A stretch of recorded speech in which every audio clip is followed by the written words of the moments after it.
animator tuh aktor gitu, lo nggak cuma ya. bikin, tapi lo juga harus memberikan performance.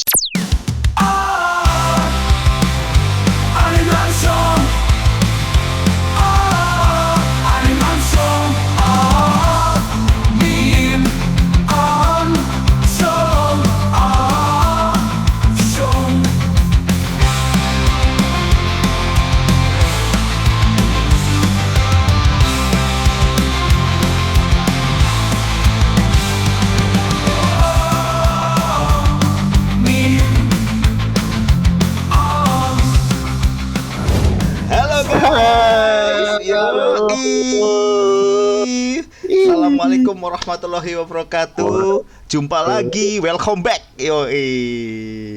Balik lagi bareng kita di Anim.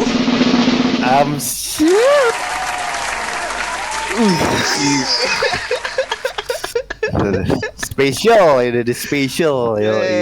Selalu spesial terus nih kita nih. Yoi. Tapi Anim Armstrong ini selalu bertabur bintang. Yes. Gila. Bintang-bintang banget nih ya. Bintang-bintang banget nih. Kayak yang kita datangkan ini nih. Gokil ya kan. Let's go kali ya. Let's go. Skoy.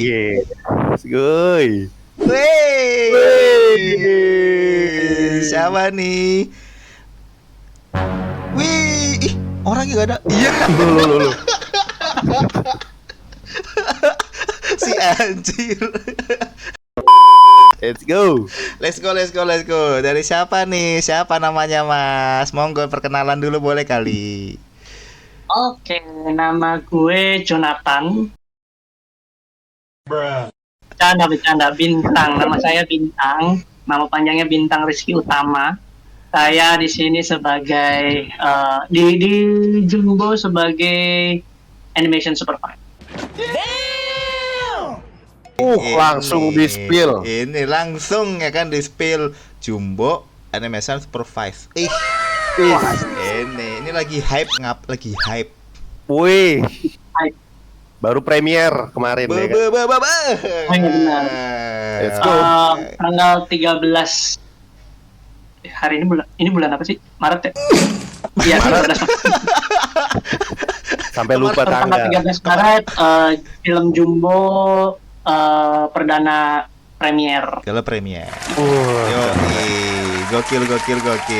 Ini BTW entar dulu nih, ya kan? Tunggu. Tunggu dulu, jangan buru-buru. Tunggu dulu. Entar dulu, ya kan? Sabar, satu-satu nih gitu.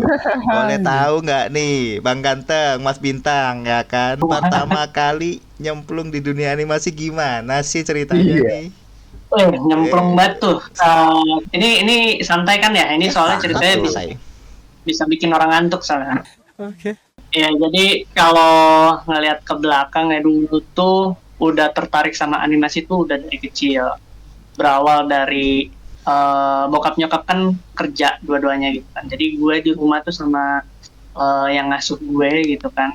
Nah, mereka tuh biar gue anteng nonton gitu. Dulu nggak ada gadget, nggak ada HP, nggak ada Roblox, nggak ada Minecraft gitu kan. Dulu mah cuma ada TV sama bukan VCD guys, tapi VHS tape gitu. Nah, bokap nyokap tuh dulu punya koleksi film-film kartun zaman dulu. Flintstone gitu kan, terus Tom and Jerry, Pink Panther segala macam gitu. Jadi ya udah waktu kecil tuh udah dicokokin itu gitu kan, Terus dan bukan gara-gara nonton itu jadi pengen gambar juga kan, jadi seneng gambar juga gitu kan. Mereka akhirnya beliin gua buku gambar. Nah, isinya tuh ya gambar-gambar ini, gambar-gambar yang gua tonton gitu, gambar Flintstone, gambar Tom and Jerry, gambar Panther gitu. Terus suatu ketika gua nanya ke bokap gua gitu, kayak gambarnya kenapa bisa gerak ya? Oh, yang di film gambarnya bisa gerak sih, itu gimana caranya gitu. Terus bokap gua ngelipet kertas gitu, kertasnya dilipat gitu kan. Terus dia gambar di halaman pertama itu gambar dua orang lagi tinju, yang satu lagi nonjok nih gitu kan, yang satu lagi nonjok. Nah, halaman berikutnya yang lagi nonjok tadi ketonjok gantian gitu. terus sama bokap gue dibuka tutup gitu, gambarnya berubah, gambarnya gerak-gerak, Hmm. sulap, gambarnya gerak-gerak, paling tonjok gitu kan, ganti-gantian gitu.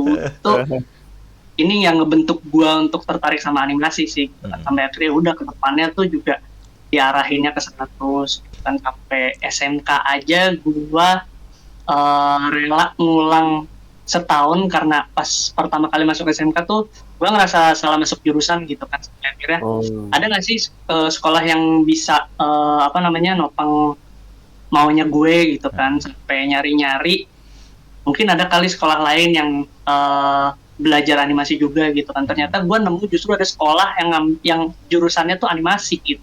Terus kayak oh ya udah gitu, tapi karena jurusan sebelumnya itu TKJ gitu kan, akhirnya mau nggak mau gue harus ngulang lagi dari awal gitu. Jadi gue udah kelas 1 semester 1 semester 2 nggak bisa lanjutin gitu. Jadi mau nggak mau gue setahun itu ya udah, gue 6 bulan itu gue nganggur sampai akhirnya masuk tahun ajaran baru sebagai anak kelas 1 lagi di jurusan animasi. Nah dari situ tuh banyak tuh butterfly efeknya gitu kan. Kayak ternyata sekolah gue dapet masuk ke daftar programnya Kemendikbud yang waktu itu tuh mereka intinya sih lebih ke pencitraan untuk SMK gitu kan. Kayak anak-anak SMK tuh emang beneran udah bisa udah bisa bikin sesuatu yang layak untuk industri ya gitu kan. Terus dikumpulin lah 10 sekolah dengan jurusan animasi, masing-masing 5 orang gitu kan, dikumpulin ke satu karantina gitu untuk bikin film animasi gitu. Film animasinya series, judulnya Petualangan Si Adi. Oke. Dari Petualangan Si Adi itu akhirnya gue kebayang gitu, oh ternyata industri animasi itu kayak gini gitu kan. Walaupun isinya anak-anak SMK yang pada belum ngerti kerja semua gitu kan. Cuma ya jadi tahu mereka tuh butuh tuh segini tuh cukup ya gitu. Sampai akhirnya udah gue jadi punya portofolio di situ gitu kan. Nah cuma walaupun gitu juga gue tetap masih takut nih, soalnya kayak karena begitu kelar dari situ, gue tuh setahun di sana di karantina itu di Jogja gitu kan, di SMK Kasihan Bantul. Begitu proyeknya selesai, balik lagi ke sekolah, gue tuh tetap masih anxiety gitu, kayak emang di Indonesia industri animasi di mana gitu. Yang gue tahu Batam, cuma jauh amat sih, gue udah jauh ke Jogja gitu, Batam sekarang gitu kan. Cuma terus di Batam juga emang ngerjain apaan gitu, di waktu angkatan gue emang mereka ngerjain apaan sih gitu. Gue tuh minim informasi lah yang kayak gitu-gitu gitu kan. Karena yang gue tahu industri animasi ngerjain VFX 3D untuk sinetron gitu, tau gak lo, yang kayak bikin animasi naga terbang, lu bikin animasinya pagi, sorenya tayang gitu kan. Tau kan animasinya kayak gitu kan. Kayak yang bikin gue takut adalah takutnya gue nggak bisa menjadikan itu sebagai sesuatu yang bisa bikin gue berkembang gitu kan. Jadi kayak pas gue lagi sekolah tuh kayak hampir sesal juga gitu, kayak ini apa bener gue ambil jurusan animasi gitu kan, nggak ada industrinya, nggak ada industri yang bisa nopang gitu, nggak ada industri yang bisa nopang skill gue gitu kan. Sampai suatu ketika MD Animation sedang bangkit dengan Adit Sopojarwonya. Di situ gue lihat tiap shotnya apa segala macam, tiap cutnya gitu, kayak lah ini bagus banget anjir. Ini bagus banget gitu. Pada masa itu gue bagus banget gitu. Sampai akhirnya udah gue memberanikan diri untuk coba nih gue apply sana gitu. Apply, tes, diterima, ya udah gue ngerjain. Dan itulah karir animasi yang bener-bener yang ini ya. Kalau kemarin kan hitungannya magang setahun aja. Kalau yang di MD Animation tuh bener-bener yang ini, yang yang profesionalnya gitu, pengalaman profesional gitu. Gitu sampai akhirnya udah ikutin, jalanin terus sampai akhirnya udah dari sekarang di Jumbo deh gitu. Gue tuh sampai mikir kayak anjir, petualangan si Adi bawa gua sampai sini ya gitu. Iya. Kalau flashback ya. Iya gitu. Padahal dulu tuh ya kita kita udah sama-sama dewasa lah gitu kan, kita tahu gitu. Maksudnya kayak kalau lihat lagi gitu, buset, apa namanya, ini tuh masih jauh banget gitu dari standar profesional gitu, benar. kerjaan-kerjaan di Patung Jadi gitu kan. Cuma cuy, dari situ dia bawa gue jauh gitu. Benar. Ya kan, kayak emang beneran manusia jangan lupa kulit tuh emang beneran Ada. ini banget gitu, berasa banget gitu. Gitu. Ini Wah, menarik parah. nih Bre ya kan. Mari kita bedah satu-satu nih. Seru nih. Kita Woi, Kita kupas nih satu-satu nih. Setelah magang nih, aku tertarik setelah magang. Berarti kan yang tadi katanya magang 1 tahun, ya kan? Berarti kan habis itu kan, berarti kan langsung masuk ke MD tuh ya, MD Animation ya. betul, Nah, betul. MD Animation itu berapa lama, Bintang, di situ? Nah, di MD Animation itu gua hampir setahun. Jadi cuma 11 bulan apa gitu. Karena waktu itu kan sempat ada layoff gede kan gitu kan. Jadi gue 11 bulan di sana gitu. Cuma alhamdulillahnya sih bener-bener yang pengalaman industrial yang propernya tuh beneran berasanya dari situ gitu. Jadi gue itu abis dari Jogja itu kan gue lulus sekolah. Itu tuh sekolah request gue untuk pengabdian di sekolah setahun. Gue lulus sekolah itu kan 2013 ya. Mereka minta gue untuk pengabdian, transfer ilmu lah, bawa yang dibawa dari Jogja transfer lah ke adik-adik kelasnya gitu kan. Jalan setahun, juga kayaknya gue butuh sesuatu yang bisa improve gue nih gitu kan. Dan ya udah gue temuin MD gitu. Alhamdulillah keterima, kerja di sana sampai 11 bulan. Oke. Berarti habis dari MD di sana 11 bulan gitu. Berarti ngerjainnya itu yang ada Sabo Jarwo itu ya gitu. Sempat ngerasain project lain dari MD atau enggak? Ada pernah Supernova kebagian 2 shot nggak nyampe sedetik loh. Anjir, nggak nyampe sedetik. Enggak. 1 detik setengah. Jadi 1 detik 30 milisecond. Oh, milisecond. Itu kalau pakai frame FPS 24 itu mungkin nggak nyampe 48 kali ya? Enggak nyampe, cuma 36. 36 frame doang. 36. Itu Supernova sama yang gua pamerin ke teman-teman gua gitu. Itu ini yang XXI. Si Premiere kan waktu itu kan bikin tuh animasi yang bareng Coca-Cola gitu. Iya, di gelembung gitu, peri-peri gitu kan. Nah. Itu sempat ditayangin di di bioskop awal-awal kan. Iya. Itu kayak wih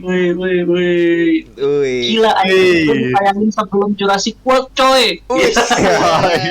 Pride yoi.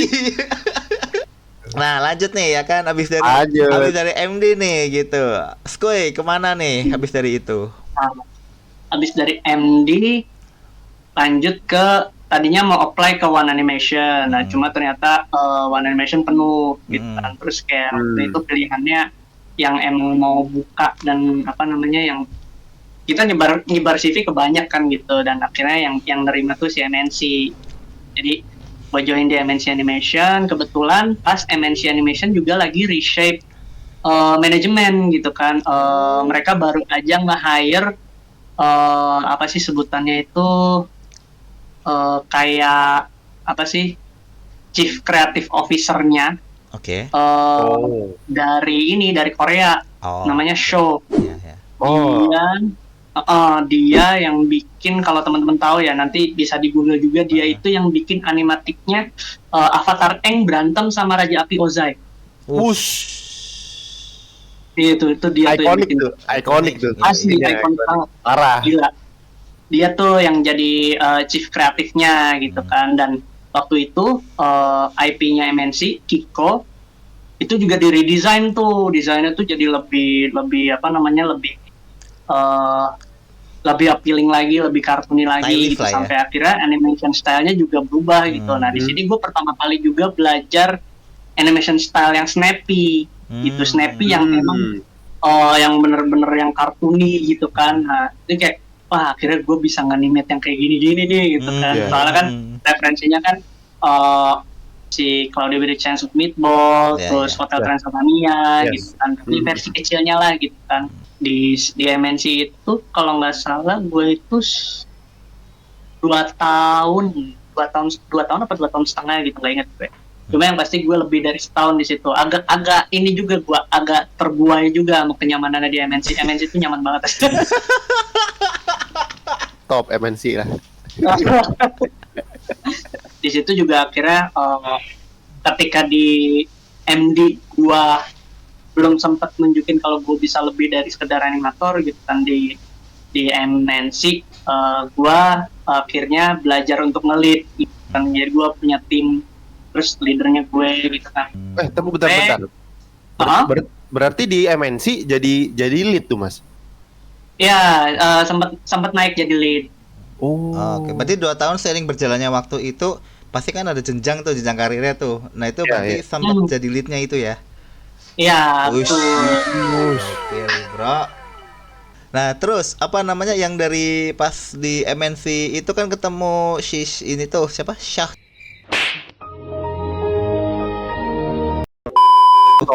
Tadi. Nah itu gimana tuh? Perhatikan. Maksudnya di sana tuh kayak keseruannya gimana sih? Nah, Kerja bareng orang yang seperti itu yang dari luar. Bahkan Legend, kayak langsung bro. di Indo lagu. Di Indo lagi, Iya. di Indo lagi ya kan? Gitu. Ya tentunya sih yang pasti sih karena emang tujuan gue adalah belajar terus gitu kan. Jadi ketika ketemu sama orang yang emang punya pengalaman lebih dan kebetulan dia atasan gue, ya udah gue pepetin terus gitu, gue tanyain terus ini udah bener belum, gue kesannya kayak menjilat ya. Gue belajar, gue butuh pendapatnya dia gitu. Iya benar-benar. supaya secara skill tuh gue belajar. tapi Mas Bintang, itu kalau dari software sendiri gimana, Mas? Kan dari MD kan setahu aku Blender ya. Nah, kalau di MNC Blender juga atau bukan, Mas? Bukan. Nah, waktu di waktu di MD itu kan udah fasih pakai Blender ya gitu Iya, kan. benar. Terus cuma karena emang again the power of kepepet gitu kan, Kepepet, mau nggak ya. mau lo harus mindsetnya langsung dirubah. Ini cuma software, tujuannya sama, fungsinya sama, cuma beda interface aja. Ya udah. Oke. Oh. Sampai akhirnya ya udah, akhirnya pas di MNC mulai adaptasi. Oke, kalau Maya tuh berarti kayak gini ya, dia nggak pakai dropsit ya, dia nggak pakai apa segala macam gitu kan. Oke. Iya. Pasif tuh pakai Maya tuh. Balik lagi ke Blender lupa cuy. Kaku Saking ya. nyaman, Bingung. saking nyaman ya. Asli. Iya. Tapi Blender juga bisa disetting untuk Maya kan, meskipun nggak Ya, semua. sekarang. Nah, akhirnya itu yang gue lakukan sampai saat ini. Oh ya? Bahkan saat gue ngerjain Jumbo, Mm-mm. itu gue masih pakai UI-nya apa sebutannya itu Oke. apa sih Keyword, sebutannya keyword. tuh industry compatible Oh aja. iya, kompatibel. aja. Industri Iya. kompatibel, benar-benar ada. Tapi yang penting kan main behind the gun. Apa tuh artinya ngap? Kasih paham. Pistol cowboy. Pistol cowboy. Yang penting yang orang megang senjatanya itu. Karena software itu hanya alat ya. Kan? Software Kasih itu paham. salah. Jangan diperalot dengan software. Iya. Benar. Kayak Pemerintahan kita diperalot sama software. tukang bakso. Oke, skip next. Itu minggirin dulu ya. Ntar dulu, guys. Dikat tolong editor ya kan. Editor nanti tolong diedit. Oke. Iya, oke. Lanjut. Abis dari MNC nih, itu kemana nih? Itu perjalanannya seru nih, makin seru nih. Ya. Nah, habis dari MNC, gue dapet call dari rekan kita, Sabar, dari Sabar. Dia itu pada saat itu udah mulai kerja di TLG, Little Giants gitu kan. Dia ngerekomendasiin gue untuk join ke sana gitu. Dan yang gue baru tahu adalah ternyata orang-orang The Little Giants ternyata dari One Animation semua gitu. Iya. Terus udah gitu. oke, mungkin waktu itu gua nggak keterima di One Animation karena emang secara skill set gua masih belum mumpuni kali ya gitu. Jadi gua disuruh belajar dulu di tempat lain sampai akhirnya ya udah interview, dan gua beruntung banget ketika gua join ke sana itu pas banget lagi buffer project.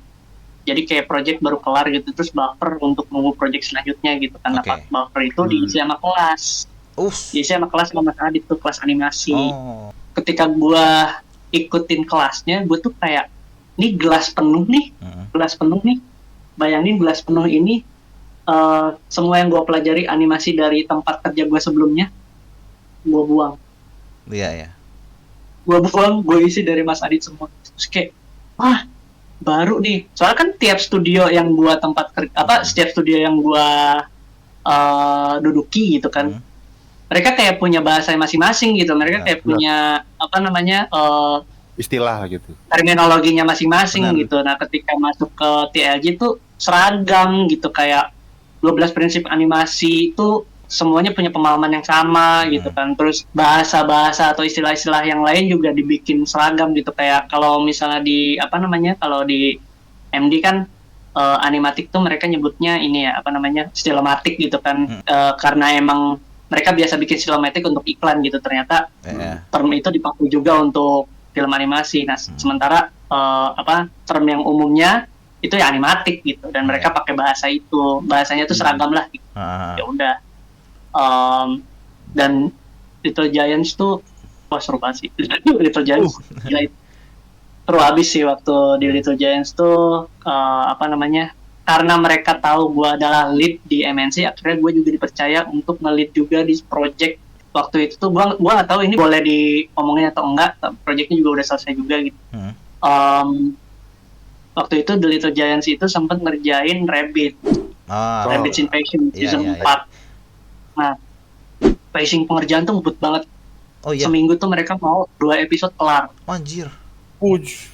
Durasi itu 7 menitan apa 6 sampai 7 menitan gitu. Nah, akhirnya timnya Rabbids adalah tim yang paling banyak. Iyalah pastilah. Benar, karena ngejar kuota kan. Cuma dari situ akhirnya kita juga belajar atur strategi terus gitu kan. Karena kita nggak bisa selalu settle di satu strategi. Ini tiap episode, tiap skill, skill wise tiap animator tuh juga beda-beda gitu kan. Jadi tiap saat tuh strateginya ganti-ganti terus gitu. Yes. Evolusi lah. Gitu.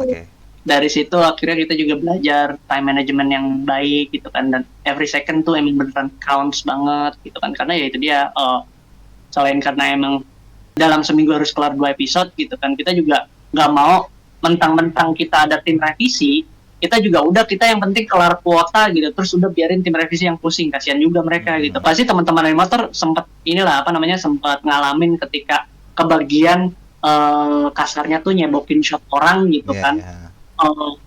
Baru berasa gitu kayak ini orang kotor banget ya timelinenya ya, kotor banget ininya cara kerjanya ya gitu kan. Dan akhirnya yang kayak gitu-gitu yang justru bikin sebenarnya revisinya simple, tapi karena terlalu banyak key yang berantakan akhirnya kayak ribet sendiri gitu. Ya. Gitu. Jadi kayak dari situ juga kita belajar juga gitu kan, kayak pipeline yang benar tuh harus kayak gimana gitu. Di waktu yang memang mepet, yang efisien tuh yang kayak gimana sih gitu. Karena yang penting kan intention shotnya nyampe gitu. Lo nggak perlu treatment yang kompleks, yang penting intention shotnya nyampe gitu. Dan klien juga emang udah kompromi gitu. Maksudnya komprominya dalam artian ya lu ngejar seminggu 2 episode mah jangan ngarep animasi kayak Pixar lah gitu. Iya. Gitu kan. Jadi kayak untungnya mereka juga paham gitu quality yang dikejar gitu. Makanya diseragamin aja snappy. Ada momen dimana kita mau nggak mau harus kompromi gitu kan, kompromi ego. Yang animator kan yang muda-muda kan pengennya ngasih yang bagus. Nah, benar. Yang bagus kan butuh waktu ya gitu. Sementara lu nggak punya waktunya gitu, lu kan nggak punya waktunya. Jadi kayak udah time management, terus manajemen ego gitu kan, kayak gitu. Akhirnya kita juga belajar juga ternyata kerja di industri kreatif tuh banyak ya pertimbangannya. It's not about lo cuma pamer, Hmm. terus tapi lu mengabaikan divisi yang lain gitu kan. Ini kan pada akhirnya industri animasi itu teamwork gitu kan. Benar. Kalau misalnya ada satu produk yang menghambat, ya itu akan ngaruh ke yang lain gitu. Sampai akhirnya waktu itu sempet ada layoff juga karena ada pandemi gitu kan. Tiba-tiba ada orang dari Wuhan makan kelelawar kemudian menyebarkan virus gitu kan. Parah. Semuanya pada shutdown gitu kan. Nah, Tuh, impact ke semuanya sih, semua lini industri, semua industri itu Benar. bener-bener di shape habis-habisan. Bahkan gue pikir yang posisi gue kayaknya aman gitu, kena juga gue. Kena juga gue. iya juga ya, kena juga ya. Iya ya. Kena juga. Hampir semua kan dari studio tuh besar-besar kan. Kolaps. Benar. Dan apa namanya, dan itu terjadi di tengah-tengah pembuatan film animasi Nusa. Ah, Brand promo apa segala macam pada cancel gitu kan. Event-event offline yang harusnya jadi sinergi buat apa namanya, buat promoin filmnya, ini apa namanya, pada cancel gitu kan. Teman-teman yang kena layoff di TLG pada bikin studio sendiri kan. Sabar bikin Leo Motion, iya benar-benar. dan Ismail bikin motion circus gitu kan. Kayak gitu-gitulah gitu. Dan banyak teman-teman yang akhirnya pada ke Roundbox gitu kan. Ya, Nah, ya. di LG waktu itu nelpon gue, Mas Apoy sih nelpon gue, nawarin lagi untuk ngedirect, mau nggak gitu. Weh, kesempatan nih gitu. Udah deh ngedirect lagi deh gitu. Ngedirect Rara The Series. Oh ya. Oh. Ngedirect Rara The Series. Nah, itu cuma berjalan 1 season. Abis itu kan gue nganggur lagi ya. Kemana nih? Kebetulan ketika Rara The Series jalan, Hulk udah berdiri. Oh. Oke. Hulk udah berdiri gitu kan. Nah, terus kan apa namanya, job ngedirect itu kan paralel ya. Maksudnya kayak misalnya dia itu episode 1 minggu pertama dan kedua lagi jalan pre-production. Baru masuk ke minggu ketiga masuk ke productionnya. Nah, di minggu ketiga berbarengan dengan pre-production untuk episode berikutnya tuh. Gitu. Jadi waterfall gitu. Iya. Repot Nah, ya. waktu pas akhir-akhir episode, gue tuh masih ada tanggungan episode, cuma payment gue udah selesai. Oke. Nah, gue kan butuh income lagi kan. Iya. Akhirnya ya udah, gue ke Hulk sebagai animator Oke. yang ngerjain episode yang gue direct. Oh, lah. Kan masih sisa, episode itu belum kelar. Episode yang gue direct itu belum kelar gitu kan. Oh, di yang sebelumnya. Yang sebelumnya belum kelar, Oke. tapi karena gue kerja di studio yang ngerjain episodenya gitu, akhirnya Dapat shotnya. karena lu direkturnya, mendingan lu aja deh yang ngerjain, kata Mas Menyeng gitu kan. Iya, Oh, iya, Mas iya. Menyeng. Iya. Mas Menyeng sama Mas Ari gitu kalau nggak salah. Ah. Gitu kan. Ya udah, akhirnya gue ngerjain episode-episode yang gue direct gitu kan. Terus gue juga masih direvisi. Oh gitu. Waktu itu supervisor Rehan itu juga lulusan ini tuh. Rehan juga dari Rabbids tuh. Oke. Dia juga sama tuh, dari yang tadinya Rabbids sampai akhirnya di TLG dia jadi animation supervisor gitu kan. Dan shot gue direvisi sama dia gantian, Cok. Bisa gitu ya. Gile, the table have turned. Oke, nggak apa-apa. Justru serunya di Oke. situ kan. Disuruhnya di situ. Iya. Kayak gini-gini, maksudnya kayak ada momen di mana di sini gue yang nge-lead, terus berikutnya gantian gue gitu. Dan maksudnya kayak self aware aja gitu, kalau misalnya oke, mungkin ada titik di mana gue bisa belajar dari ini gitu kan. Benar. Gitu. Jadi nggak yang menutup diri bahwa gue nggak boleh lebih jelek dari dia gitu kan. Ya akuin aja dia lebih jago dari lu gitu kan. Di sini dia yang lebih jago dari lu. Benar. Cara nyikapinnya yang penting lu belajar dari dia gitu. Lu belajar tuh bisa dari siapa aja. Nah, Betul. Iya kan. Gitu. Nah, habis itu gue lama di Hulk. Pokoknya akhirnya si Rara The Series sudah selesai. Gue full time animator lagi sekarang gitu kan. Pada saat itu di Hulk gue full time animator lagi sampai Jumbo masuk Hulk. Dan Hulk sebagai hubnya gitu kan, sebagai hubnya. Nah, gua tuh waktu gua masih ngedirect di TLG, kan Nusa The Movie kan ini ya, apa namanya, Nusa The Movie lagi digarap gitu kan, film Nusa tuh lagi digarap. Nah di situ tuh bolak-balik Rian Adriandi. Rian Adriandi bolak-balik tuh, kita kan taunya Rian Adriandi tuh stand up komik gitu kan. Benar, komika. Ya, malam minggu Piko gitu kan. Benar. Dan di titik di pernah ada titik di mana oh ternyata dia animator ya gitu, karena sempat film animasi pendeknya dia ini kan apa namanya rilis gitu. Ya, Bukan yang Prognosis, bukan, ada satu lagi tuh yang satunya Prognosis apa itu. Sebelum yang Prognosis justru ada lagi. Jadi dia kayak bikin buat, pokoknya itulah sempat viral dan itu yang bikin kita kayak teman-teman animator tuh banyak yang kaget gitu. Rian animator, anjing keren banget gitu. Iya. Terus gue kerja sama dia, men. Terus gue kerja sama dia nih, bolak-balik nih gitu. Kayak gitu-gitu lah. Terus apa namanya, akhirnya kita juga jadi saling kenal gitu kan. Sampai pas Jumbo masuk tuh kita kayak long time no see gitu loh gitu kan. Sampai apa namanya, ketemu lagi kita di project yang sama gitu kan. Nah, di situ Mas Cicis tuh udah join. Di Jumbo tuh Mas Cicis udah join. Gitu kan. Oke. Nah, gua kan waktu gua ngedirect kan Mas Cicis tuh mentor gua. Gua ngedirect tuh Mas Cicis mentor gua. Mas Cicis tuh ibaratnya kayak director supervisor gitu. Supervising director gitu. Jadi dia ngejagain arahan-arahannya director supaya nggak melenceng dari kaidahnya gitu. Nah, ada Mas Cicis, ada Rian gitu kan. Apa namanya, ya koneksinya berawal dari situ gitu. Gue pikir tuh nggak lakunya Nusa tuh bakalan bikin Visinema kapok gitu. Ternyata enggak, ternyata justru malah mereka bikin yang lebih mahal gitu. Bikin lebih mahal gitu, bikin Jumbo gitu kan. Terus, makanya kayak gue ngerasa kayaknya ini satu-satunya kesempatan deh buat ngebuktiin ke dunia kalau Indonesia juga bisa gitu. Makanya kayak gue tuh antusias banget untuk ngerjain Jumbo gitu. Kayak apa namanya, nambah learning curve lagi gitu kan, nambah apa namanya, pokoknya potensial buat tuangin semua di Jumbo gitu. Sampai suatu ketika gue diajakin sama Rian, mau nggak habis ini ke Visinema? Ya mau lah gitu. Ya mau lah. Ini Mau lah.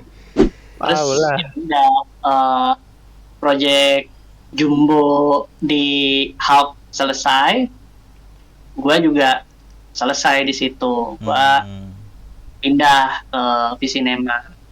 Nah, ketika gue pindah di Visinema, Jumbo tuh udah masuk proses post production, udah mulai render. Oke.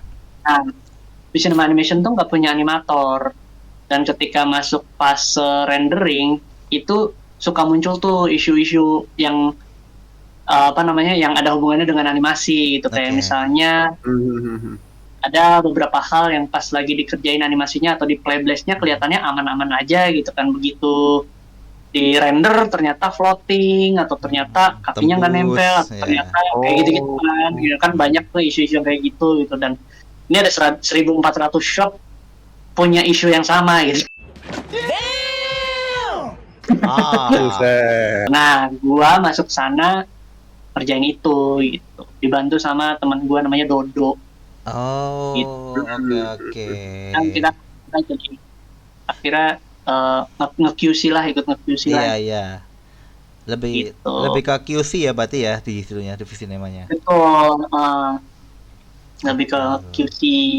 Tapi sambil ini juga gue nyolong-nyolong juga gitu. Kayak misalnya ini revisinya apa namanya? Ini revisinya cuma ganti baju doang gitu kan.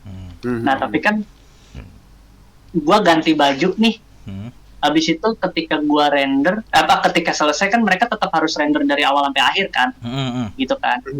Nah, daripada gua cuma benerin baju doang nih, akhirnya apalagi nih ya yang bisa gua benerin gitu kan. Kayak misalnya, kebetulan banget nih di shot ini mukanya dia kurang appealing, gua benerin. Kebetulan banget nih, bener. Kebetulan nih di shot ini rambutnya animasinya agak liar, gue benerin gitu. Gitu. Jadi sekalian nge-tweak sekalian ya. Benar, sekalian nge-tweak. Jadi walaupun misalnya revisinya cuma apa doang gitu kan, tapi gue coba juga apply yang lain tuh ikut gue benerin juga gitu. Nice. Karena ini sudah memasuki Jumbo, Yoi. sedang hype, yang sedang hype. Waktu bagian Jumbo, yo. Waktu bagian Jumbo. Iya gitu. Ini aku jadi kepo nih ya kan. Apa QC ya sebutnya, berarti kan QC lah ya, katakanlah seperti itu. Benar. Di Jumbo itu ribuan shot dikerjain cuma 2 orang. Nggak sampai 1000-an juga sih, maksudnya kayak apa namanya, ada 1400 shot total satu film gitu. Benar, Sebenarnya 1600 ya, 1600. Cuma kan masuk ruang editing ada sekitar 200-an shot lah yang nggak lolos gitu kan, yang hilang gitu kan. Nah, itu satu, jadi akhirnya ada 1400 shot tuh. Nah, yang bisa dikerjain ya shot-shot yang masih revisi render gitu. Ketika gue join divisi Nema, gue menyadari betul pekerjaan pertama gue adalah nyebokin. Iya. Let's go. Tapi let's go. Kenapa orang-orang divisi Nema tuh gila-gila? Orang-orang divisi Nema tuh maksudnya kayak kalau lu mau belajar anything about storytelling apa segala macam, divisi Nema adalah tempat yang menurut gue adalah tempat yang tepat buat gue, playground buat gue gitu. Jadi apalagi Jumbo ini Jumbo tuh kayak ini lebih personal sih sifatnya. Jadi kayak misalnya lo kan animator ya, kalian berdua kan animator ya, pasti pernah dong punya impian angan-angan gitu suatu hari Indonesia punya film animasi sendiri lah gitu, yang secara quality juga let's say nggak usah terlalu tinggi sebagus Pixar atau mungkin sebagus Pixar gitu kan. One day Indonesia punya Pixar sendiri misalnya. Amin.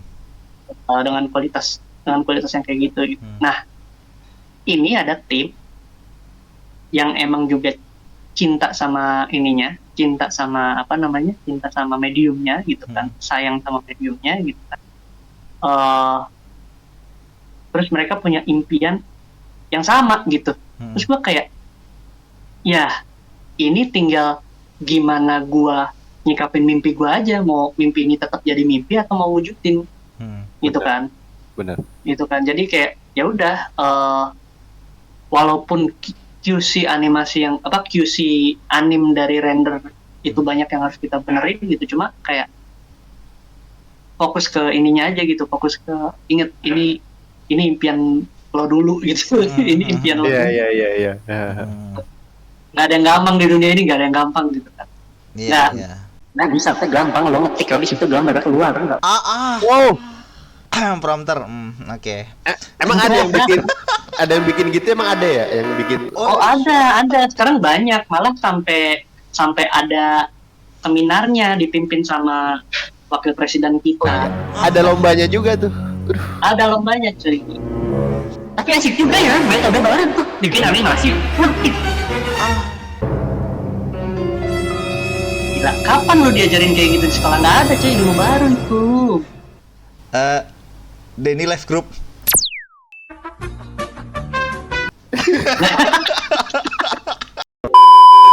Ini mungkin buat teman-teman yang kurang tahu juga ya kan, tadi nyebokin shot apa dan sebagainya itu kan. Entar dulu ya guys, nyebokin shot itu tidak segampang kayak cuma benerin tembus aja. Ribuan shot, kurang-kurangin antum. Oke. Ya, ribuan shot dan masing-masing animator punya caranya masing-masing. Betul, itu dia. Beda-beda. Shot yang harusnya notes-nya simple, ininya tembus gitu kan. Ternyata tangannya gimbal. Benar. Iya. Belum. Banyak hal-hal teknis yang ternyata nggak bisa nih lu cuma plek-ketiplek nge-execute satu notes itu gitu. Benar. Soalnya kan ngaruh ke yang lainnya kan. Ibaratnya kalau kamu benerin ini, gradasi ke sini nih. Gradasi ke sini ya kan. Belum nanti kalau misalkan ada animator yang suka pakai teknik layering, belum yang nanti gimbal satu frame. Belum yang itu peran-peran kan. Wah. Waduh. Sampai ada beberapa yang gue tuh sampai minta izin sama Rian gitu. kayak misalnya yang shot ini kalau gue ngikutin notes-nya, kalau gue cuma revisi based on notes-nya, ini akan jauh lebih ribet ketimbang gue nge-reanimate, gue bilang gitu. Anjir. Gitu, jadi kayak Heeh. boleh nggak shot ini gue reanimate, nanti gue preview sama lu langsung gitu. Ya udah, as long as tetap bagus atau as long as ya, esensi animasinya sama gitu kan. Udah tuh akhirnya ada beberapa anime yang di QC-nya tuh di reanimate. Oh. Ada contohnya waktu itu salah satunya lip sync misalnya gitu kan. Mm. Lip sync nih mukanya penyok-penyok, ternyata dia nganimate-nya pakai fonem gitu kan. Sementara kan fonemnya si ini kan apa namanya, Karakter. kurang layak lah secara shape-nya gitu kan. Iya, iya. Makanya kita ketika nge-lip sync atau segala macam langsung dari controller di mulutnya gitu. Iya. Iya. Tapi kalau itu Mas ngomongin reanim nih Mas, kan selain tadi ngerjain di post pro di Visinema kan di Hauki kan sempat jadi senior animator yang ngerjain Jumbo tuh. Nah, itu aku penasaran ini deh, maksudnya workflow untuk ngebuat shot di future film lah ibaratnya itu tuh gimana tuh Mas? Perlu nggak sih Mas kayak apa bikin referensi gitu? Karena ini kan kualitinya kan udah high lah ya ibaratnya. Iya. Baiknya sih perlu untuk shot-shot yang acting sih baiknya perlu gitu. Ada beberapa animator yang bikin juga gitu. Ya. Gue nggak bikin acting reference, tapi gue taruh cermin atau kadang gue thumbnailing gitu. Jadi kayak planningnya udah ada gitu. Karena gue kadang kalau ngerekam reference, ini gue ya gitu. Kalau gue ngerekam reference tuh guanya juga nggak cukup mewakili gitu. Actingnya gue tuh nggak cukup mewakili gitu. Actingnya gue jelek gitu. Gitu kan. Jadi kayak ya udah esensi yang ada di kepala gue deh, apa sih yang gue perluin gitu. Maksudnya persepsi gue nganimate acting sama ketika gue berakting tuh kadang suka beda gitu. Oh ya benar. Kadang suka beda gitu kan. Jadi kayak ya udah oke, persepsi yang ada di kepala gue, terus yang gue perluin apa, misalnya kayak ekspresinya gitu ketika gue ngomong gitu kan. Pas lagi gue misalnya animasinya kayak lagi ngeledekin orang gitu, karena gue butuh mimik mukanya gitu kan. Itu kepake banget tuh cermin gitu kan. Terus kayak gue sambil nganimate, gue sambil itu kayak kayak gini nih, jarak bibirnya ujung bibirnya tuh agak lebar gitu kan, terus atasnya agak mengerenyit gitu kan, kayak gitu. Kenapa perlu kayak gitu? Karena persepsi tuh nggak bisa pakai asumsi kan, apalagi acting atau fisik atau misalnya action gitu kan. Lo nggak bisa cuma mengandalkan asumsi gitu, lo harus mempelajari juga. Misalnya action ya, kalau action berarti kan melibatkan ini body mekanik. Body mekanik itu kan bukan logika gitu kan. Ketika lo ngegerakin animasinya, center of gravity-nya di mana gitu kan lo tentuin gitu kan. Makanya kan animator kayak Kung Fu Panda tuh mereka sampai belajar ini juga, sampai belajar ilmu bela diri juga gitu. Ketika dia ngerjain tuh dia nggak cuma berasumsi kalau gua nendang tuh begini gitu kan. Enggak, dia juga tahu gitu mekaniknya gitu ketika dia ngelakuin itu gitu. Ini di Jumbo juga sama. Ketika acting juga sama. Jadi persepsinya itu tidak didasari oleh asumsi doang gitu. Ada beberapa shot yang memang pakai asumsi, cuma itu kan sesuatu yang sifatnya secara fisik emang nggak bisa dilakuin di dunia nyata gitu. Kayak misalnya lu melayang, si Mary melayang gitu kan lu nggak bisa melayang, lu bisa berenang. Gitu. Nah cuma kan kayak ya itu hal-hal yang kayak gitu yang akhirnya kita juga duduk bareng gimana ya nge-execute ini biar believable gitu kan. Iya. Karena kan biasanya kalau apalagi untuk movie ya gitu. Apalagi untuk movie itu kan biasanya kalau misalkan kita butuh referensi, terus kita harus bener-bener milih acting choice yang bener-bener pas. Bukan cuma bagus ya, bukan cuma bagus tapi harus bener-bener pas nih dengan momennya, dengan dia emosinya seperti apa, itu kan harus bener-bener pas tuh gitu. Kita nggak bisa kalau dari animator sih, kalau dari aku ya, dari pendapat aku pribadi sih nggak bisa berdasarkan atas imajinasinya kita sendiri. Benar, Karena kalau benar. dari imajinasinya kita sendiri kan, mohon maaf, banyak yang terlalu liar ya. Jadi Takut melenceng aja. iya, ya kan? takutnya melenceng mana-mana nih anjing Iya, ya kan. malah kemana-mana. Iya. Gitu. Jadi kalau misalkan kita patokannya cuman sama imajinasinya kita, ya bukan Nggak nggak bisa. boleh gitu, tetap nggak bisa gitu, tetap harus ada Nah, reference yang bener-bener kita iniin gitu. Ya itulah kenapa animator itu disebut sebagai aktor, ya kan? Thor. Iya ya, karena di balik layarnya ya dia harus tahu nih, dia harus merasakan nih. Obrolan animator Harus berat. ngerasain kayak Mm-mm. rasa cintanya mantan. Aduh. Mantan presiden. Ay, Waduh. diarahnya selalu ke sana mulu anjing. Ya, Habis nih. bikin film susah-susah. Malah gampang-gampang.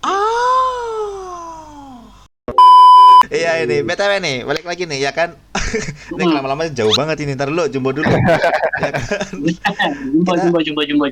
Iya, ini seru nih waktu di Jumbo ya kan. Gimana keseruannya nih diskusi sama Rian Andriandi lah, ya kan. Kreator ya kan. Iya, Mas Rian Andriandi sama Mas Cici. Ini gimana nih? Di sana keseruannya gimana nih gitu. Iya, ini yang gua bener-bener ngerasa beruntung banget jadi bagian dari timnya Jumbo adalah biasanya kan animator ya udah lu terima perintah atau lu terima konsep, udah lu kerjain aja gitu. Ikutin dari animatik lah apa segala macem gitu. Lu cuma dikasih bekal, karakteristiknya dia begini, bla bla bla bla kayak gitu kan.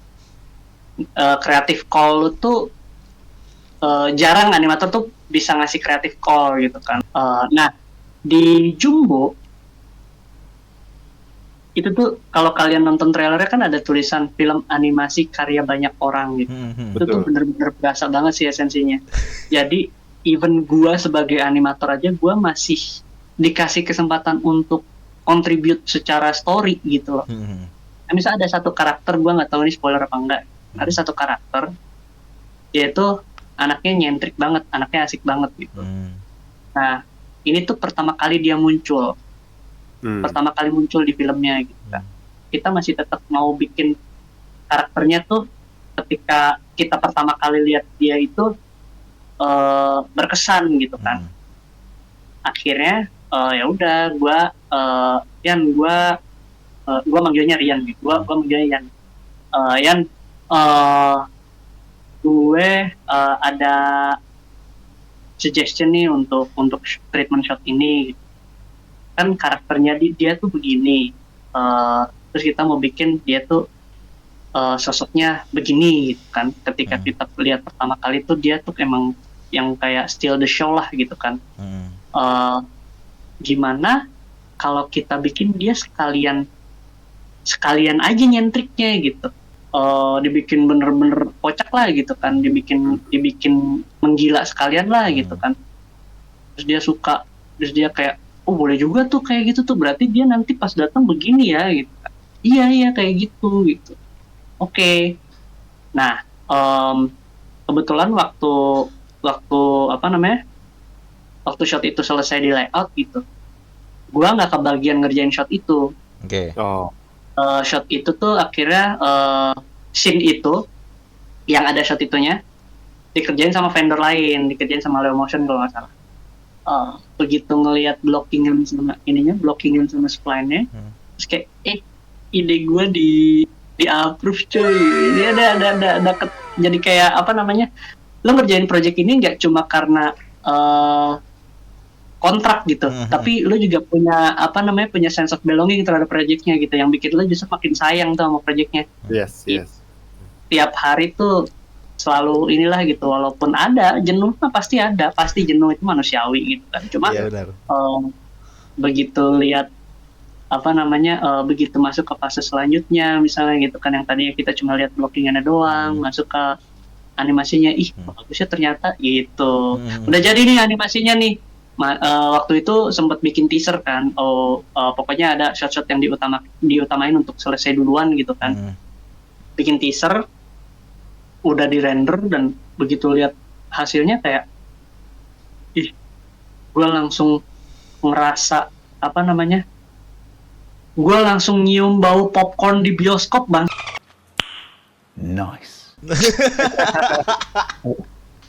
Vibe-nya udah kebayang. Vibe-nya udah layak bioskop banget. Gue kayak anjing ini kita nih yang bikin nih gitu. Itu yang tadinya kita udah anjing capek banget nih kerja gini doang ya, kerja gini amat ya gitu kan. Gitu lihat hasil jadi kayak anjing itu kita tuh yang ngerjain bagus cok. Iya.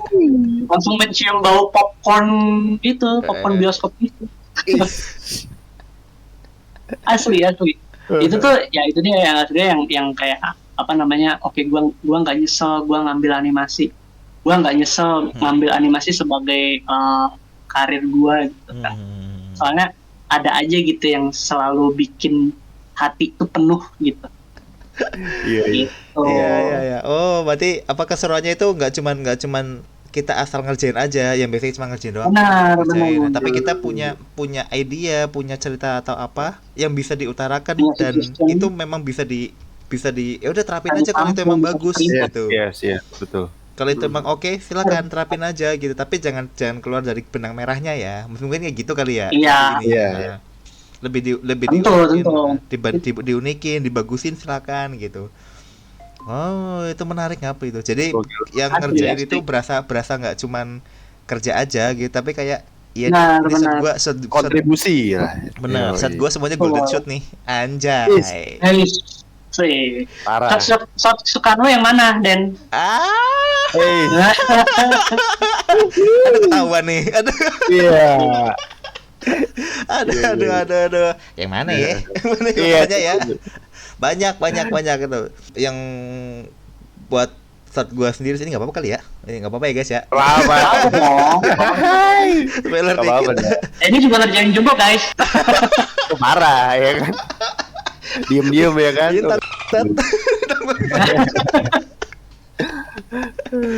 Iya, Iya itu. Jadi ada kalau saat gua pribadi sih yang ini yang apa namanya momen dimana kamera itu jalan gerak pelan, terus dia ada si Nurman sama 3 kambingnya. Mbak. Oh, Dia iya. duduk di pinggir tokonya itu yang dia tuh kayaknya Yang si Donya curhat ya. iya doya curhat Iya. itu. Soalnya sebelum shot itu ada momennya kan. Momen Mm-mm. apa yang ngebuat dia seperti itu ya, terus Eish. itu dia anuin. Nah puncaknya itu di shot gue itu, makanya itu waktu ngerjain itu jujur li ya kan, itu sempat stresnya tuh bukan karena nggak bisa nih gue, bukan kayak gitu ya, tapi lebih ke anjing ini momennya harus dapat nih bang. Iya. Nggak boleh miss ya. Iya ini momennya harus dapat nih bang itu. Ini kalau misalkan momennya miss dikit aja itu wah itu Leset Iya, ya kan. Nah, soalnya udah nggak jadi. soalnya udah jadi. kebayang yang nonton Bukan. itu, yang nonton mesti nanti diangkatnya tuh pelan gong. Baru Yes. dia Iya, gitu. benar, Nah benar. itu harus aduh anjing gitu, agak beban ya, tapi tantangan nih anjing.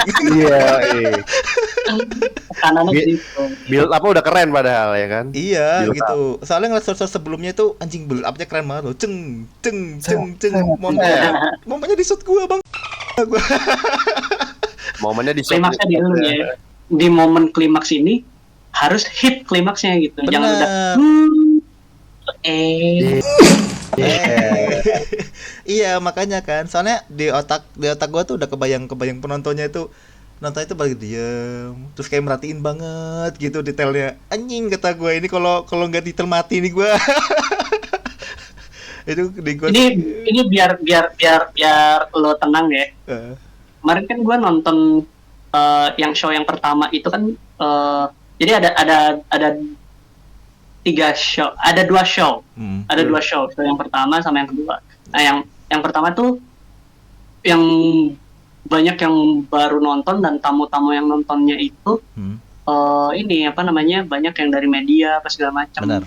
Talent juga nonton di show 1 gitu Iya, kan, iya. talent-talentnya gitu, kru apa segala macam baru di momen itu, di momen yang lo apa Ya, lo sebutkan, spill dikit dong.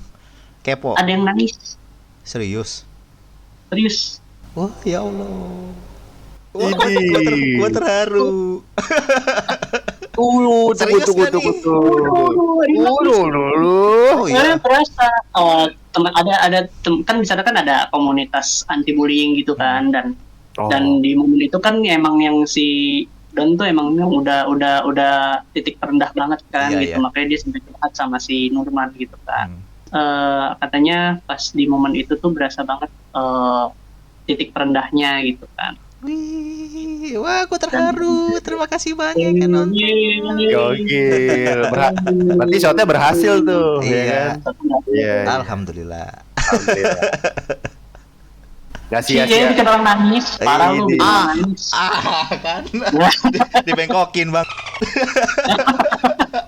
Itu berapa jam ngerjainnya ngap shotnya? Apa? Berapa jam itu ngerjainnya? Berapa jam atau berapa minggu?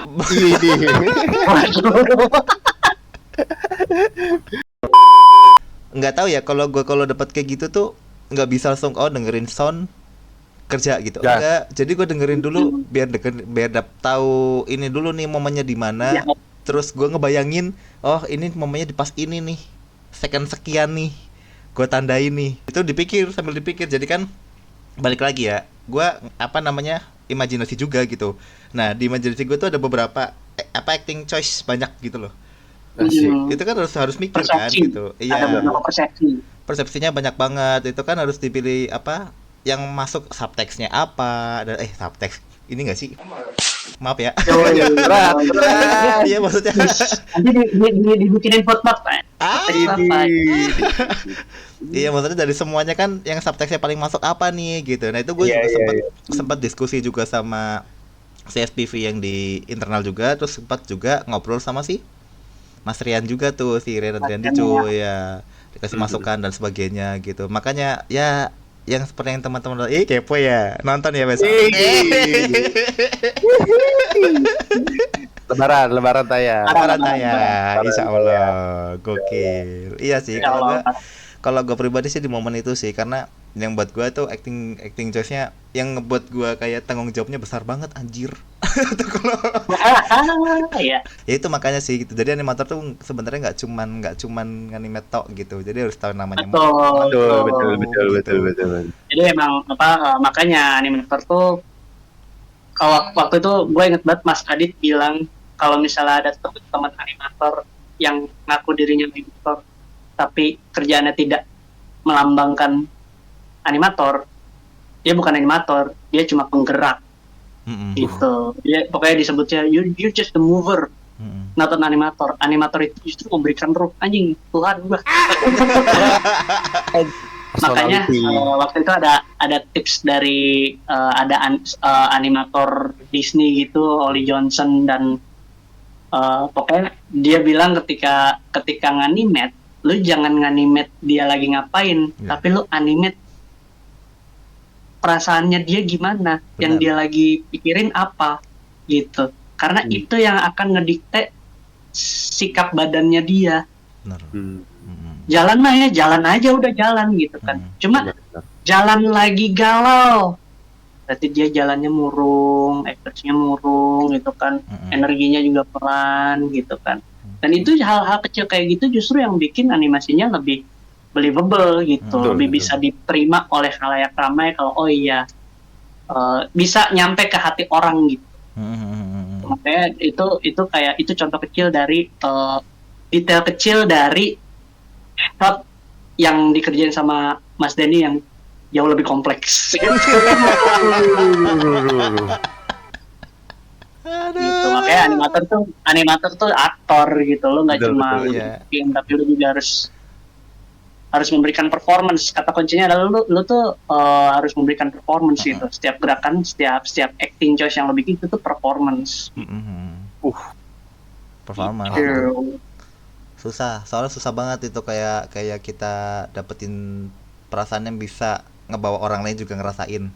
Kalau sebutan simpelnya empati lah. Benar, kayak lo mau bikin penonton sedih nih gitu kan.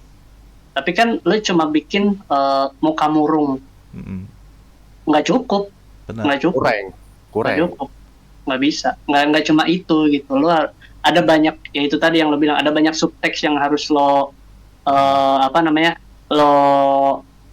pikirin gitu. Iya. Atau misalnya karakter ini aslinya jahat, Hmm. tapi karena dia present dirinya sebagai orang baik gitu kan. Gimana nih kita mau nunjukin kalau dia nih mau ngadalin orang, dia tetap jaga sikap, tapi dia juga sambil nyari-nyari alasan gitu loh, ya kan? Nah, subteks kayak gitu tuh yang perlu dipikirin. Oke, berarti apa yang bisa diwakilkan secara actingnya gitu kan? Kayak misalnya, berarti kalau orang yang lagi nyari-nyari alasan kan berarti alasannya belum ketemu. Berarti dia masih mikir tuh sembari dia ngomong tuh dia sambil mikir tuh gitu kan. Berarti ketika dia ngomong kayak gitu mungkin matanya juga kemana-mana gitu kan. Karena sambil nyari-nyari nih, abis ini gue ngomong apa ya, abis ini gue ngomong apa ya, abis ini gue ngomong apa ya. Nah, sementara sikap badannya karena dia emang orang baik gitu, dia akan jaga sikap gitu. Jadi lu nggak cuma mikirin apa yang dirasain, tapi juga mekanisme secara fisik itu lu perhatiin juga gitu. Kayak kenapa sih kalau orang marah itu tangannya ngegenggam ya, karena urat-uratnya pada tegang semua gitu. Kayak gitu. Even itu kedip doang ya kan, kedip itu juga ada artinya itu. Bener. Ada kedip yang emang karena matanya capek, ada kedip yang emang dia takut ketahuan bohong. Iya benar. Oh, beda iya, lagi ada. tuh ya. Ada lagi. Gila, kalau dijabarin banyak banget Banyak kayaknya. banget ya kan. Gimana Banyak guys? banget. Mau jadi animator? Ya. BTW Mas Bintang, aku mau tanya lagi nih. Wah.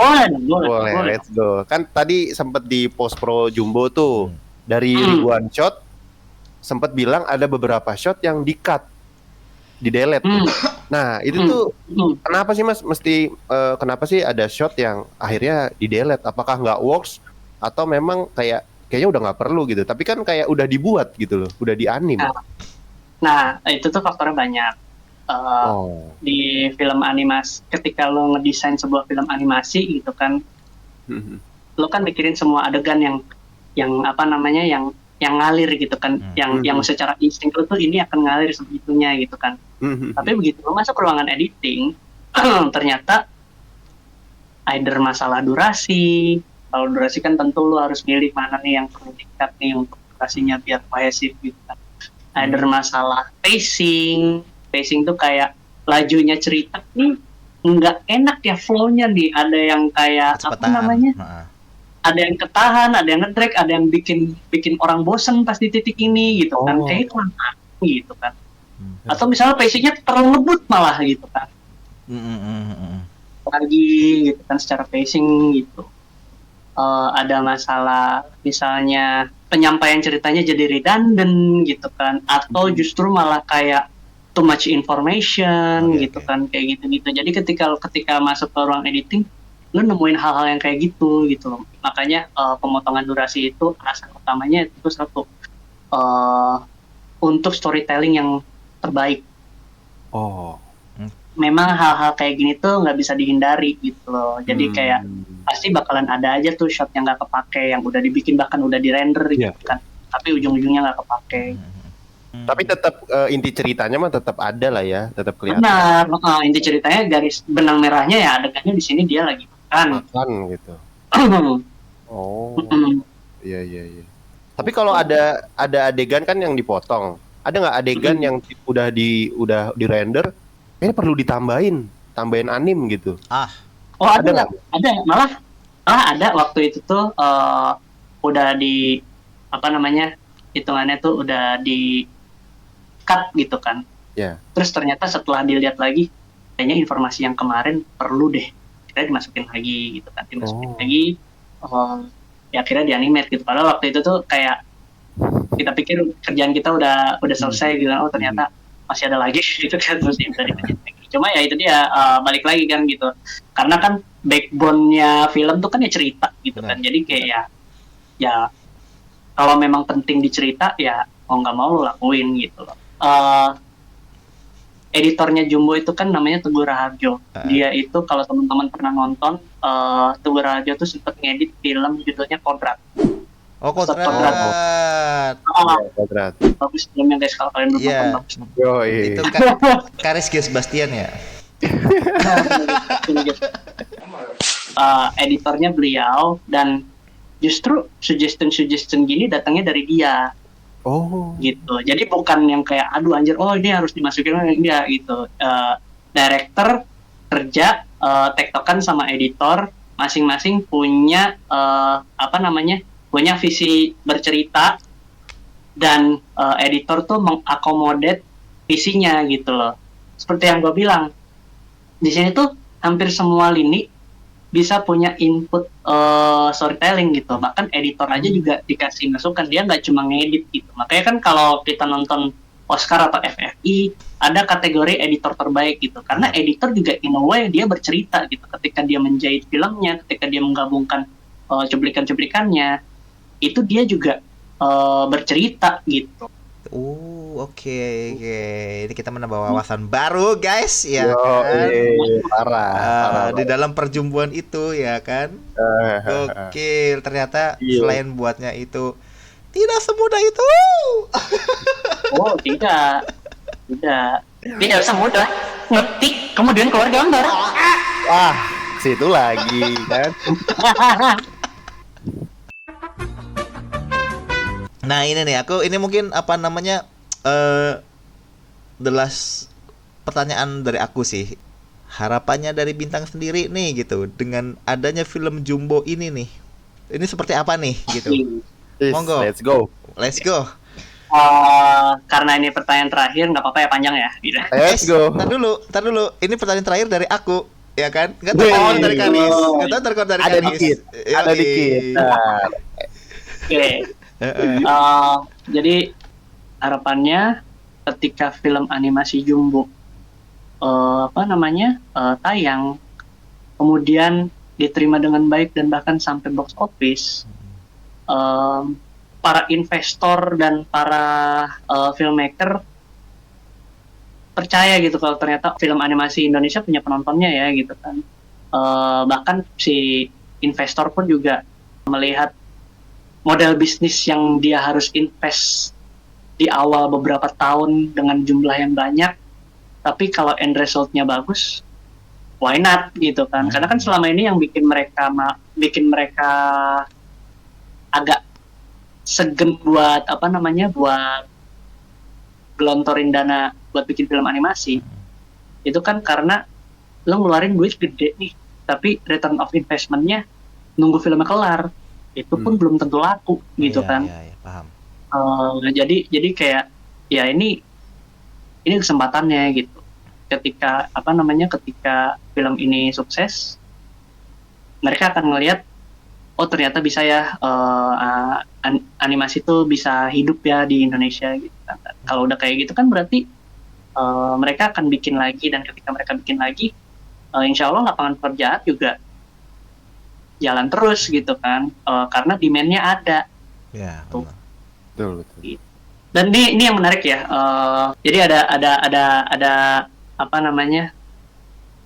ada momen di mana si vendor ini lagi nungguin kabar kapan Jumbo bisa mulai, misalnya gitu kan. Kemudian mereka tuh bimbang gitu antara milih project dari luar atau ngerjain Jumbo gitu. Kalau orientasinya duit, mereka udah langsung milih project luar gitu kan. Tapi mengetahui bahwa ngerjain Jumbo ini bakal ngalamin banyak sebutannya tuh working condition yang kurang ideal gitu. Cuma mereka mengetahui akan ngalamin yang kayak gitu-gitu, mereka tetap pilihnya Jumbo gitu. Padahal project dari luar mungkin secara pipeline segala macam udah rapih. Tapi mereka tetap pilihnya Jumbo gitu. Berarti kan itu nunjukin betapa antusiasnya mereka tuh pengen menjadi bagian dari Jumbo, karena emang mereka sepercaya itu sama visinya gitu kan. Itulah semoga visi misinya tuh terwujud. Visi misinya terwujud dan dampak positifnya bisa dirasakan oleh banyak teman-teman pelaku industri juga. Iya. Gitu. Iya, amin. Semoga bisa jadi pembuka pintu untuk para investor, dan pembuka pintu juga buat teman-teman yang nantinya bisa ngeliat setelah Jumbo tayang, keren nih, kita harus lebih keren nih. Jadi motivasi. Jadi pemicu bro, ya kan. Ibaratnya Trigger. dikasih ini nih pertamax nih, yang habis diiniin Oplos. sorry. Ya, pertama semoga buka peluang buat teman-teman yang vendor-vendor kecil yang cuman kayaknya gua nggak bisa nih apa nextnya kerja jumbo dan sebagainya. Belum tentu. Iya. Ya kan? Terus Siapa belum tentu. tahu nextnya kalau misalkan ada apa namanya peluang seperti ini lagi bisa ikutan. Siapa tahu Wih, nanti ada yang bisa ini. amin. Karena kan amin. ujung-ujungnya nanti industri akan berkembang sendiri nih dari dalam. Betul. Sudah Gitu. di dalam dan ya udah pilihan apa ya ekosistem industrinya juga udah berjalan gitu. Benar. Selama ini kan animator kontrak per projectnya selesai bingung mau lanjut kemana. Iya. Ya kan gitu. Kalau di luar kan karena industrinya ekosistemnya udah berjalan bagus. gitu, Mhm. kontraknya selesai ya udah tinggal loncat ke studio lain karena jalan terus proyeknya gitu kan, ada terus Betul, proyeknya gitu, betul. dan proyeknya dari juga gitu. Nah harapannya Indonesia juga kedepannya kayak gitu. Amin. Gokil. Ini aku terakhir lah dari aku nih. Oke, boleh. Karena ini nih pertanyaan sih menurut aku agak-agak berat sih. Mohon maaf nih buat Boleh. Mas Bintang ya kan. Lu karena kan- bisa ngangkat ya. Kan tadi iya tadi kan pas di Mas Bintang masuk divisi post pro, wah ngehandle ribuan shot gitu. Dengan SDM-nya mungkin nggak banyak gitu. Ini kira-kira butuh bantuan lagi nggak sih Mas? Butuh. Wow. Udah selesai mas. Udah Kedepannya selesai. Udah selesai. siapa tahu Ya. butuh clean up. Oh, iya. Oh, Project ini di clean up oleh hostnya Animam Show. Nice. Wah, bakalan Wih, bagus sih. parah, lebih meledak lagi sih itu udah parah Wih, sih. meledak tuh PC. meledak tuh PC bangke. Mohon maaf, ini pembicaraan sudah malam, sudah terlalu larut, ya kan? Jadi, sudah agak minggir ke sana nih ya, mohon maaf ya guys. Mohon maaf nih, Gak hostnya. apa-apa lah, 1-2 masuk mah gak apa-apa kali. Mana ada Gak satu apa-apa kali dua dengerin. Terus saja 1-2. Tadi berapa kali dihitung-hitung tuh mukanya lu ke depan? itu puluhan. Itu Supaya ini gak usah diterusin lagi ya. Udah ya. Udah. Cukup kita cukupkan sampai sini ya kan. Tolong mohon maaf, ini udah agak bahaya nih endingnya ya kan. Takutnya kepotongnya kebanyakan ntar ya kan. Nah. Durasinya aduh Aduh. kacau. Oke deh, kalau gitu ya kan. Kalau dari gua ya kan pribadi udah kenyang banget nih ya kan penjelasan dari Bintang ya kan dari dia awal pertama kali masuk sampai sekarang jadi supervisor animation di Visinema. Yo, Visinema. di Jumbo guys ya kan. Ya kan jangan lupa ya kan nonton Jumbo di Lebaran 2025. Gokil. Terbaik. Dari Karis gimana, Riz? Kalau dari gua paling nambahin dikit doang. Kalau video ini udah tayang, teman-teman boleh komen kalau mau nanya ke Mas Bintang atau join di Discord kita di server Animamsong, di deskripsi sudah ada. Dan di situ juga ada Mas Bintang. Silakan tanya-tanya. Baik. Izin ya, Bintang. Izin. Thank you. Yo, Tanya-tanya aja. Iya. Ini Iya. untuk kelas nih ya kan dari Bintang gimana nih? Last word untuk Jumbo yang mau tayang gimana nih? Oh, Seperti Lebaran nih. Apa yang perlu dipersiapkan? Yo, gitu. apa yang dipersiapkan? Apakah popcorn yang banyak atau apa nih? Atau tisu atau apa nih? Boleh.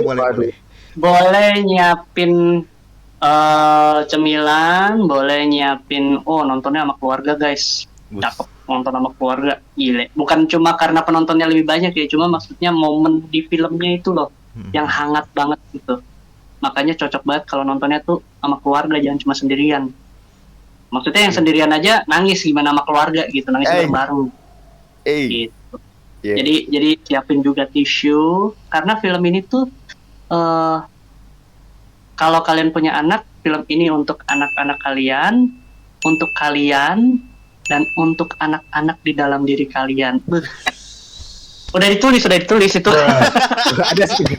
ada. Gokil. Oke deh kalau gitu ya kan. Terima kasih banyak ya Bintang. Thank you, Udah mau diundang ngobrol bareng sama kita, sharing-sharing ya kan tentang Jumbo seperti apa khususnya ya kan. Sehat selalu ya kan. Thank you. Semoga Sukses. mengincar kok sukses ya kan, rezekinya lancar. Amin. Amin. Amin. Oh, jangan lupa juga ya kan, jumbonya juga sukses. Amin. Amin. Let's go. Amin. Bareng-bareng aja guys. Amin. Amin ya kan, jumbo untuk semua ini guys ya kan, jangan lupa. Yoi. Ya udah deh kalau gitu ya kan, thank you banget ya Bintang ya. Thank you. Udah join Thank you. gitu. Mas Yo, Arif. salam. Thank you. salam buat orang rumah juga. Ya. Terima kasih banyak. Sehat-sehat Bintang. Bye. Sehat-sehat.